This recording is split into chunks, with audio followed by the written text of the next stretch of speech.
Today's episode is sponsored by Karen Hallian. Karen Hallian is an incredible illustrator who creates all kinds of whimsical art of our pop culture favorites and some real-life heroes. If you go to KarenHallian.com, you can find all the places to shop, all the places to follow her online, and a link to my personal favorite, her Patreon. I've been a Patreon supporter for over a year, and my favorite thing is that she sends out coloring book pages of her illustrations, which, if, like me, you love de-stressing with a little nerdy coloring, this is the perfect place for you. Head to KarenHallian.com to check her out right now. Before today's episode, we want to thank a couple of our Patreon supporters. We appreciate everyone who has gone to patreon.com/sartorialgeek and chosen to support us over there. Patreon funding is the main way that we do everything we're doing at the Sartorial Geek, from keeping this podcast running to hosting our website to paying some of our editors. And we appreciate everyone who has chosen to go there and check out our rewards and help us out. This week, we want to thank Kelly, Michelle, Janelle, Angie, Sophia, and another Michelle. We cannot thank you enough for supporting the Sartorial Geek. If you want to join them, you can head to patreon.com/sartorialgeek, and we hope you enjoy the episode. Hey, welcome to the Sartorial Geek podcast. I am Jordan today, and I am so excited to be here with Amy Ratcliffe. Hello, how are you? Great. How are you? Thank you for having me. All the things. I can't believe we've never done this before. I don't think, right? This is the first time on the podcast? Yeah, the first time. That makes no sense. Well, thanks for being here. Sorry for not having you on sooner. Oh, how dare you. No, I'm just kidding. Of course. I'm so flattered, and I will come back anytime, just so you know. I'm already inviting myself back. I would love that, because there's so many things we could be talking about. We have a very special thing to talk about today, but I guess for anyone who doesn't know who you are, tell the people what you do, because you're all over the nerd space. All over, sometimes in very scattered ways. For my 9 to 5, I'm a managing editor at Nerdist.com, which is all about pop culture. Goodness, it's a blast. And then in my free time, so free time in quotes, as we all have that kind of, I love to write books. So I've written a couple of Star Wars books, a little bit of Star Wars fiction, and now I've written my first middle grade novel and my first, kind of book that's non-Star Wars, basically, which is exciting. Yeah, that's what we are here to talk about. You have a book that is coming out May 4th, which is, I just learned before we started recording that wasn't planned, which is so wild to me, because what a great day. Yes, it was like the ultimate fandom day. It's perfect. Yeah, and it is called A Kid's Guide to Fandom. And I mean, that's exactly what it is. It's like a guide of everything from fanfic and cosplay and podcasting and all nerdy things for kids in your life. And it's the greatest book. I love it so much. I just I'm holding it right now and I keep flipping through the pages. I'm holding it too. Oh, twins. Yay. You're so sweet to say that. It was a joyful book to work on, and something that I worked on a lot at the beginning of all of these wild times in spring of last year. And it brought me joy, and I hope it has that effect on other people too. It's weird when you put something out in the world and you're like, I hope people like it as much as I like it. So I don't have kids, but I spend a lot of time with kids. I have been a nanny for a bunch of years and just have a lot of nieces and nephews. And I feel like it's perfect for kids, but then also, even if you don't have a kid to give it to, it's kind of nostalgic in a fun way to remember what it was like being a baby nerd. So it's kind of good I think it's great for everyone. I love hearing that, because that's how it was.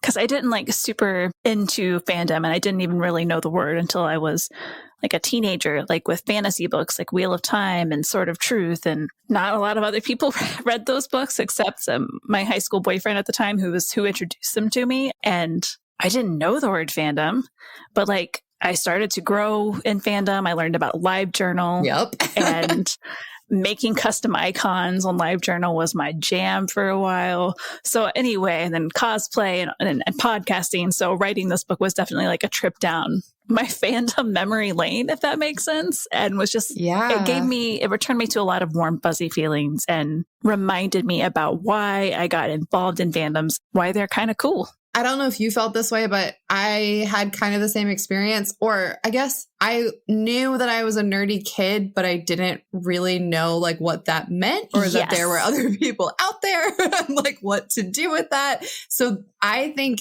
this is so cool to think about. Like, I think all the time, if I could go back in time, like what I would tell my younger self and like groups I wish I had gotten into sooner and things I wish I had known more about. And I think it's so great that like kids now have all these resources that we didn't have. And also for nerdy kids, this book is like, if you are a parent trying to understand your nerdy kid, I feel like this is so helpful too. Totally. And it is very much that feeling of, I still crave it as an adult sometimes, but I certainly did as a kid of just like, you want that, not validation, but kind of like, you're not, of knowing you're not the only one who likes a certain thing. Like when you realize you're like, oh, it's not just me.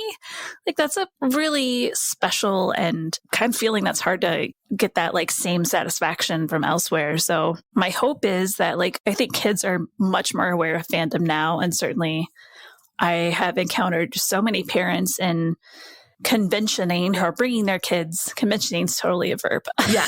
Yes. Bringing their kids and are getting them into it. And that just like wasn't a thing when I was young. So part of me is like, oh, like I'm jealous. Like you kids don't even know how cool it can help if the book can help kids or adults like kind of come to that term fandom a little more and what it's about and how you can get involved and like do all this cool transformative fandom stuff to get creative. And it helps them like find their people. Like that's the dream. And I think there's something really cool too. Like you talk about it at the beginning of the book, you can sort of, like a lot of nonfiction books like this, you can read it however you want. Like you can read it start to finish, or you can go through the parts that are particularly interesting to you. But I think something that I was picturing is like, I kind of did this for myself much older, but if you know you're into fandom, but you only really know like one part of it, this book can introduce you to so many more things that you may like. Like I didn't know about fan fiction until way late in the game. So, a kid that knows they like cosplaying or knows they like going to conventions, but then also loves writing and doesn't maybe know about what that outlet is and what that can be like, I think is such a cool thing.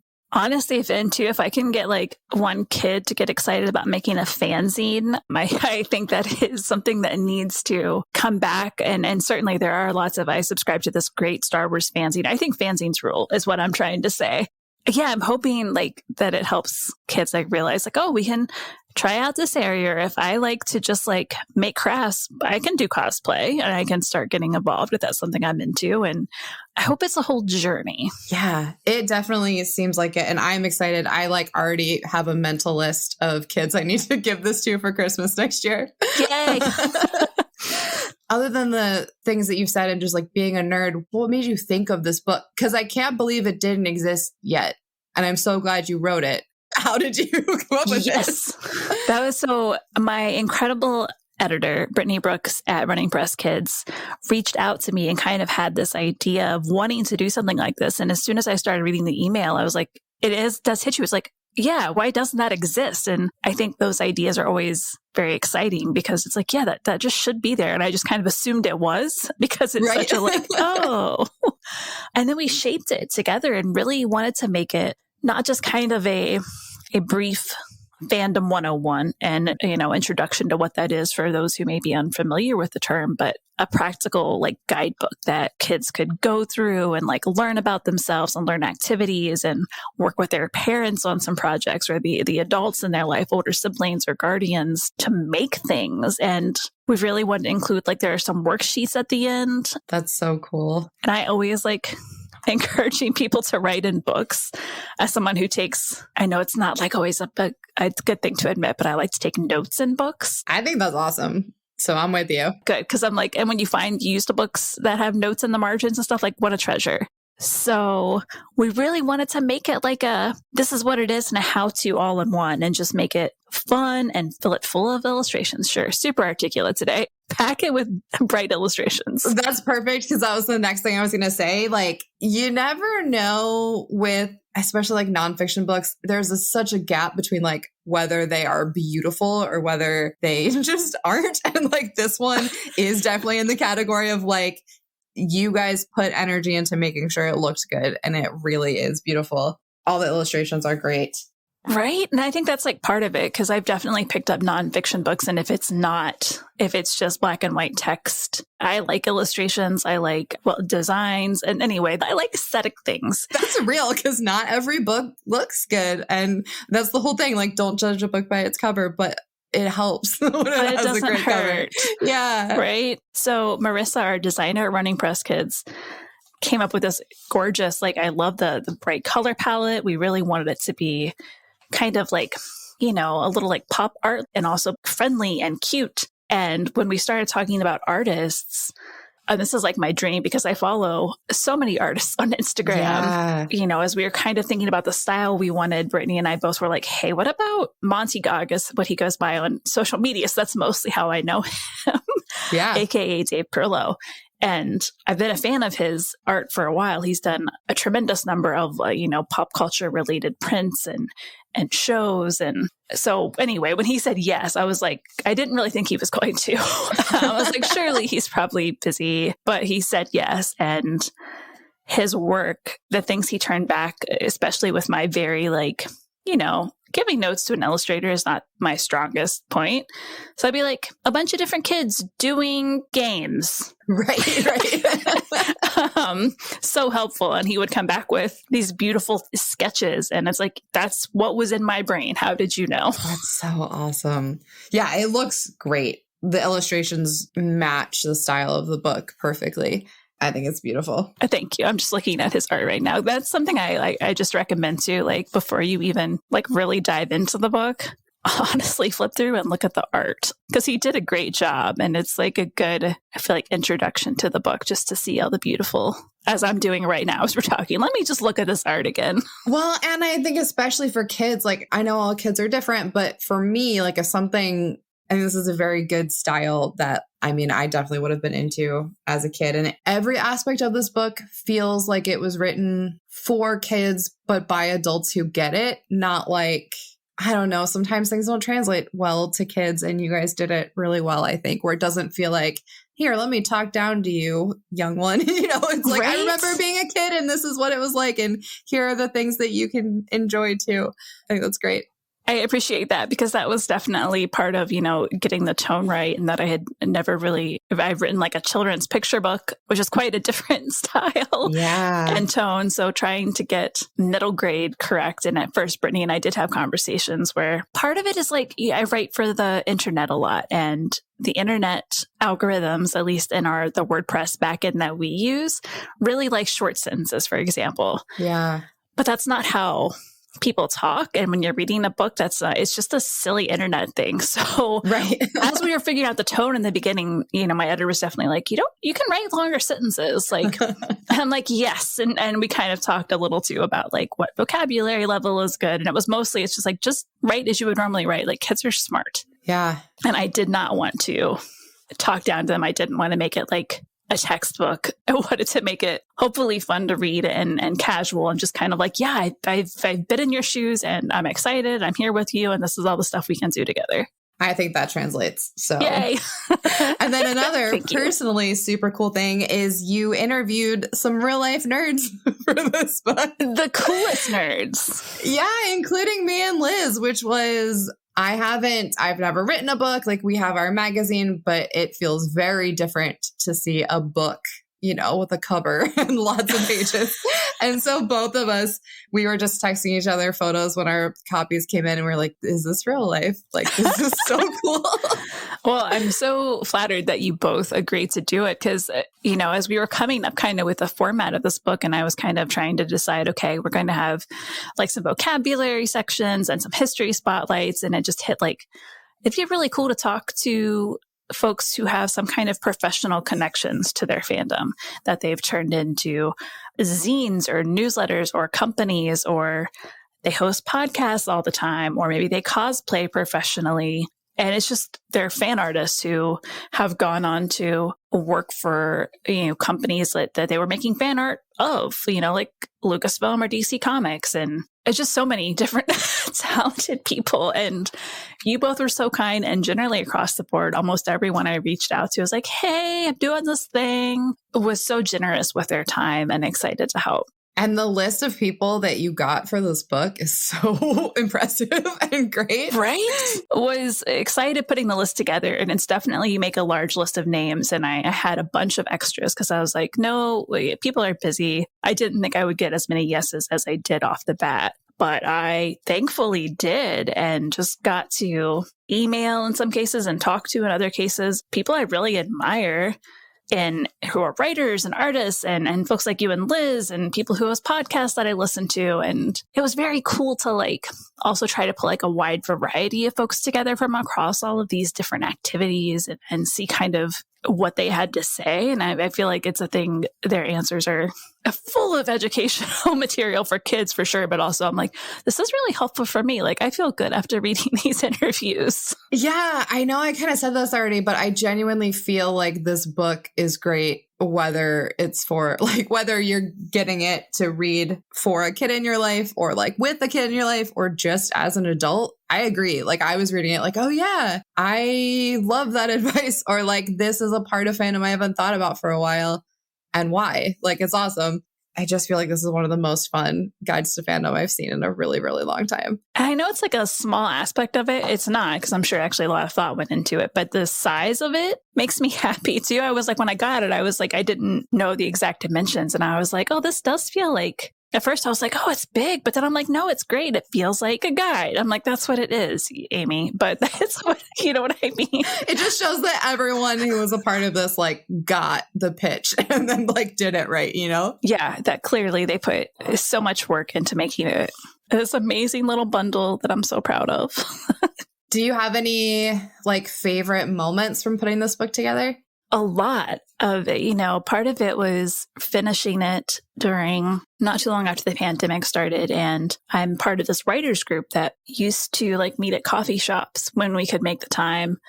And, you know, we kind of support each other, and they're called the shamers because we shame each other into writing. That's excellent. And we had transitioned to Slack, obviously, at the beginning of all of this. And many of us were like in the middle of various projects and just trying to like going. And I still mostly write on weekends. And anyone else, we just kind of all chime in and be like, okay, who's working this weekend? And we would do writing sprints together and cheer each other on. And that was just really lovely. And then it was also a part of it. The fun of it was like, it's embarrassing, but I'm not a kid. I don't have kids, and I don't have a lot of like kids accessible in my day-to-day life. I know people who have them, and I know teachers, and I consulted all of them, but it was like a learning, and my editor helped tremendously with this too, but learning what kids are into these days. Yeah, no, that's so real. Because I was like talking, you know, Minecraft is still valid, but there's also Roblox now, which just was not a super thing on like really on my radar. But I would like kept referencing like fandoms that are still around, but maybe not as strong as they were when I was a kid or when I was closer to kid age. And so it was fun to be like, oh, okay, these are the video games kids are playing now, or like this one's still relevant. And I don't think people really talk about this other one. I definitely have a few minutes where I'm like, I am not young anymore. But fortunately, a lot of things in this book are transcend time. That's what's so fun too. So like I said, I've been a nanny off and on in my adult life, and I love seeing, because like Star Wars, I feel like obviously was around for our whole lives. And then I feel like it kind of dropped off for a little while. And then like Clone Wars happened, and then it came back for kids. And same thing with Pokemon. Like it didn't go anywhere, but it was big, and then it wasn't. And now it is again. So it's so fun seeing like those trends and which things are having comebacks now that like we still love. I'm glad so Pokemon had come back, because I kept referencing that because it's a go-to. And I was into Pokemon Go for a while, even though I missed the original Pokemon. I just don't know how I missed out on Pokemon during my childhood, but I did. So I was like, I can still use this one. I'm like, yes, they're still making lots of new Pokemon and kids are playing this. Yeah, it's just so nice when you're like, okay, I don't have to relearn everything that the kids are into these days. But you're right. It is wild how some things have just stayed, or they've like, for a little bit, and then they come back because whatever, you know, new things are coming out, and it's all a cycle.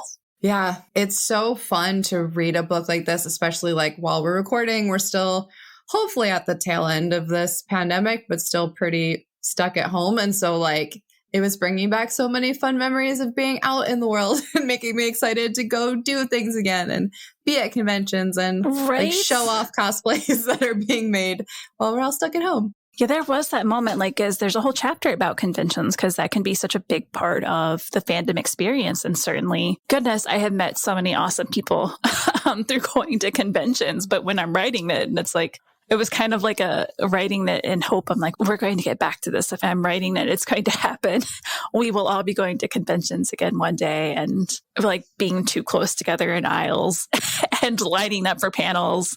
I look forward to like going back and just seeing my friends, or like, I just like want to walk around a crowded, and I don't think I thought I would say this almost ever, but I'm like, I just want to walk around a crowded convention floor. Isn't that so crazy to think about the things I never thought I would miss? I'm like, you know what I would give to do that again right I could now. stand to be like jostled on the escalators at Javits right now. Yeah, I know. I miss the Javits Center. I never thought that would happen. It's so crazy. But like that, I mean, this fandom community is resilient, and like we found ways to make it work when we only had the internet. And I think it's really fun to think about how we'll be able to come back together again. And this book is coming out at the perfect time where it's like, I think people are starting to have hope for like events and movies coming out and going back to theaters and being able to dress up with friends again. So I think this is a perfect jumpstart to that. And also a really good book for summer. If you have to keep a nerdy kid entertained, like this is a great book for ideas for what to do. Oh, I've heard from the parents I know that they're just like, anything to keep my kid busy for a little while, keep them entertained, give me a few beats to do literally, just like have a minute. So I hope that there are a lot of activities in here. Certainly some should absolutely have adults around that involve sharp objects and sewing machines. But there's a lot of things that kids can do on their own or with their siblings, or whenever like that kind of like seeing other people is very close on the horizon, so they can do as small groups of friends. And yeah, I'll set them up with some supplies in this book. And I just want kids to make stuff. I think I've said one of the coolest parts of fandoms definitely like 5 times now. They're all cool. So I'm with you. It's all cool. Because making stuff is one of them. And getting involved in that way in your fandom just connects you to it all that much more. And I don't know, I just want to say, I hope it inspires kids to make stuff and find their people, and then I'll be happy anyway, but then I'll be extra happy. No, that's perfect. What a good reason to write a book. I think that is wonderful. And so, like we said, it comes out on the best day of the year for nerds, May 4th. So if you're listening before then, you can pre-order. And if you're listening after, you can get this everywhere that you can get books. And where should people follow you? Because like you said, like you are doing all kinds of things on the internet. I'm sure this will not be the last book you write. No, I hope not. It isn't. But I hope I will continue to write many more, fingers crossed. And folks can find me on Twitter and Instagram at Amy_geek. I have a newsletter on Substack. That's just my name, amyratcliffe.substack.com. And then my website, amyratcliffe.com, has all the information for my books and links and all that jazz. That's so awesome. Thank you so much, Amy. This was so lovely. I hope every kid gets to read this book, honestly. Thank you so much for having me. And again, thank you. And Liz also for being part of the book. It really means a lot. We could not be more honored. And I genuinely really hope everyone buys this book. So again, it's called A Kid's Guide to Fandom. And I think everyone should get it. Thank you so much for listening to our episode. If you want to hear more like this, you can subscribe to the Sartorial Geek podcast wherever you listen to podcasts. And if you want to help us out, you can leave us a rating or a review or head to patreon.com/sartorialgeek. Thank you so much. Have a great day.